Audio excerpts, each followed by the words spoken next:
दोस्तों, आसमान की ऊंचाइयों को छूने के लिए हवाई जहाज़ और अन्य साधनों से भी ज़रूरी चीज़ है हौसला। हौसला आपकी सोच की वह उड़ान देता है जिसका शिखर कामयाबी की चोटी पर है। कामयाबी के शिखर तक पहुंचने की यूँ तो हज़ारों कहानियां पढ़ी होंगी, लेकिन ऐसी एक कहानी जिसे जब जब पढ़ेंगे आपकी ज़िंदगी में आगे बढ़ने की सीख मिलेगी।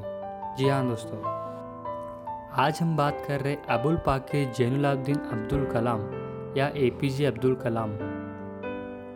इनका जन्म 15 अक्टूबर 1931 में हुआ था। इन्हें मिसाइल मैन और जनता के राष्ट्रपति के नाम से जाना जाता है।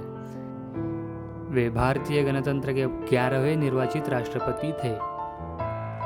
इन्होंने सिखाया, जीवन में चाहे जैसी भी परिस्थितियाँ क्यों न हो, पर जब आप अपने सपने को पूरा करने की ठान लेते हैं तो उन्हें पूरा करके ही रहते हैं। इनके विचार आज भी युवा पीढ़ी को आगे बढ़ने के लिए प्रेरित करते हैं। इन्होंने भारत रत्न, भारत के सर्वोच्च नागरिक सम्मान सहित कई अन्य पुरस्कार प्राप्त किए हैं। एक बार 5वीं कक्षा में पढ़ते समय उनके अध्यापक उन्हें पक्षी के उड़ने के तरीके की जानकारी दे रहे थे, लेकिन जब छात्रों को समझ नहीं आया तो अध्यापक उनको समुद्र तट पर ले गए, जहां उड़ने के पक्षियों को देखकर कलाम ने तय कर लिया कि उनको भविष्य में विमान विज्ञान में ही जाना है। और कलाम ने 1950 में मद्रास यूनिवर्सिटी ऑफ टेक्नोलॉजी से अंतरिक्ष विज्ञान से स्नातक की उपाधि प्राप्त की। 18 जुलाई 2002 को कलाम ने 90% बहुमत द्वारा भारत के राष्ट्रपति चुना गया था और 25 जुलाई 2002 को संसद भवन के अशोक कक्ष में राष्ट्रपति पद पर शपथ दिलाई गई।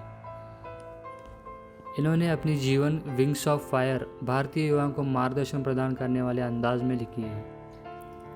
सपने वो नहीं होते जो आप सोने के बाद देखते हैं, सपने वो नहीं होते जो आप सोने के बाद देखते हैं, बल्कि सपने वो होते जो आपको सोने नहीं देते।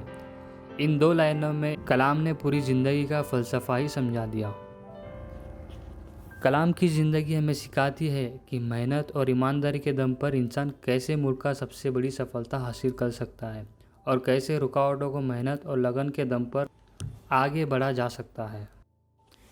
यूँ तो अब्दुल कलाम राजनीति क्षेत्र के व्यक्ति नहीं थे, लेकिन राष्ट्रवादी सोच और राष्ट्रपति बनने के बाद भारत की कल्याण संबंधी नीतियों के कारण इन्हें कुछ हद तक राजनीतिक दृष्टि से संपन्न माना जा सकता है। इन्होंने अपनी पुस्तक इंडिया 2020 में अपना दृष्टिकोण स्पष्ट किया है। यह भारत को अंतरिक्ष विज्ञान के क्षेत्र में दुनिया का सिरमौर राष्ट्र बनते देखना चाहते थे और इसके लिए इनके पास एक कार्य योजना भी थी।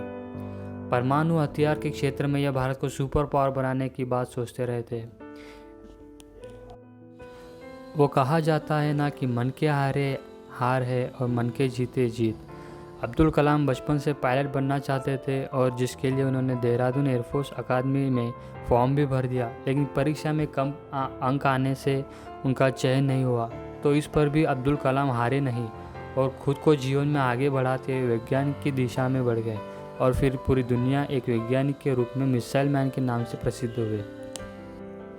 अब्दुल कलाम के इस जीवन की घटना से पता चलता है कि क्या हुआ जब एक जगह फेल हो रहे हो तो हमें उसकी चिंता छोड़कर दूसरी जगह लग जाना चाहिए, कहीं तो सफलता मिलेगी ही ना। इसलिए हमें अपने जीवन को कभी हार नहीं मानना चाहिए। अब्दुल कलाम अपने जीवन में खुद को कभी बड़ा व्यक्ति नहीं मानते थे। वे अपने को सबके बराबर एक समान समझते थे। जब उन्हें वाराणसी के ITI के दीक्षांत समारोह में बुलाया गया तो उन्होंने देखा कि स्टेज में 5 कुर्सियां लगी है, जिनमें बीच वाली कुर्सी बड़ी और उन सबसे ऊंची भी थी, जिस पर उन्हें बैठने को कहा गया। तो कलाम सर ने उस पर बैठने से मना कर दिया और कहा कि मैं भी आप लोगों के बराबर ही व्यक्ति हूँ, अगर सम्मान करना है तो इस पर कुलपति जी बिठाइए। जिसके बाद अब्दुल कलाम सबके समान वाली कुर्सी पर ही बैठे। इस तरह अब्दुल कलाम अपने आप को सबसे बराबर ही मानते थे। यही नहीं, अपनी इस समानता के भाव के चलते अब्दुल कलाम कुरान और गीता दोनों का अध्ययन करते थे। यानी उनके लिए कोई भी ग्रंथ छोटा या बड़ा नहीं था, बस ज्ञान जहाँ से मिले ले लेना चाहिए, यही उनकी सोच थी।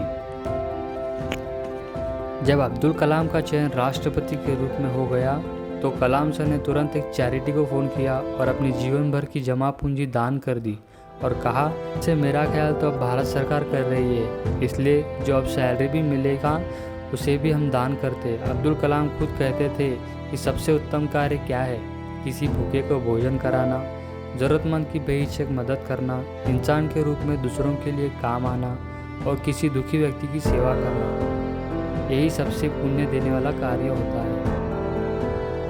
इस तरह अब्दुल कलाम के जीवन सादगी से भरा पड़ा था, जो कि सभी के लिए जीवन में आगे बढ़ने की प्रेरणा स्रोत है।